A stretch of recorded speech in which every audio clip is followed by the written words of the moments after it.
అన్న కొడుకు మీద కోపంతో యువకుని చంపాడు. వదినపై కోపంతో మరో మహిళను చంపాడు. ఏ హాని చేయని వారిని, అసలు తనకు ఏమాత్రం సంబంధం లేని వాడిని ఊరికే అలా చంపేశాడు ఆ సైకో. హైదరాబాద్లో జంట హత్యల మిస్టరీలో బయటపడ్డ షాకింగ్ నిజాలివి.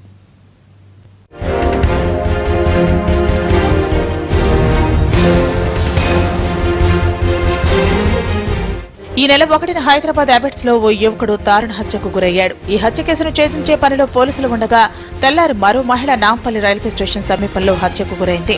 కొన్ని గంటల తేడాలో, కొన్ని వందల మీటర్ల దూరంలో, ఒక రోజు గ్యాప్ లో జరిగిన ఈ హత్యలు పోలీసులకు సవాలుగా మారాయి. ఈ ఇద్దరిని చంపింది ఇతనే. పేరు జిత్తు. చనిపోయిన యువకుడు, మహిళ ఎవరో ఇతనికి తెలియదు. అయినా చంపేశాడు. కారణం అన్న వదినలపైన కోపమే. సీతారాంబాగ్ లో ఉండే జిత్తు మానసిక రోగి. వయసు 40 ఏళ్లు. కొంతకాలంగా జిత్తును అన్నవదనలే పోషిస్తున్నారు. అల్లరి చిల్లరగా తిరిగే జిత్తు అన్నవదనలతో గొడవ పెట్టుకుంటున్నాడు. ఈ నెల 1న అన్న కుమారుడితో గొడవపడి రాత్రి 1 గంట ప్రాంతంలో ఇంటి బయటికి సైకిల్ పైన వచ్చాడు. అన్న కొడుకు పైన కస్తూ అబిడ్స్ లో రోడ్డుపై నిద్రిస్తున్న యువకుడిని అన్న కొడుకుగా ఊహించుకుని చంపేశాడు. మరుసటి రోజు వదినతో గొడవపడ్డాడు. ఈసారి నాంపల్లిలో రోడ్డు మీద నిద్రిస్తున్న మహిళను వదినగా ఊహించుకుని బండరాయితో కొట్టి చంపి ఇంటికి వెళ్లిపోయాడు.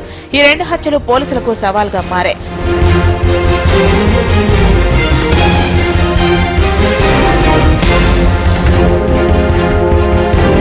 చనిపోయిన ఇద్దరికి సంబంధించిన వ్యక్తులెవరూ రాలేదు. దీంతో వీరి వివరాలు తెలియలేదు. అయినా పోలీసులు ఈ కేసులను సవాలుగా తీసుకుని విచారణ మొదలుపెట్టారు. ఈ 2 హత్యలు జరిగిన సమయంలో ఓ వ్యక్తి సైకిల్ పై అటుగా వెళుతున్న దృశ్యాలు కీలకంగా మారాయి.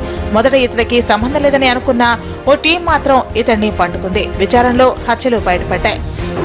పంపించి ఈ యొక్క విజువల్ ద్వారా ఏదైతే గేటు మిగతా ఫేస్ అంతా లేకున్నా కానీ మిగతా దాని ద్వారా ఈ వ్యక్తిని అదుపులోకి తీసుకోవడం జరిగింది. కూడా ఏదైతే దీనికి అఫెన్స్ టైంలో యూజ్ చేసిందో అవన్నీ కూడా సీజ్ చేయడం జరిగింది.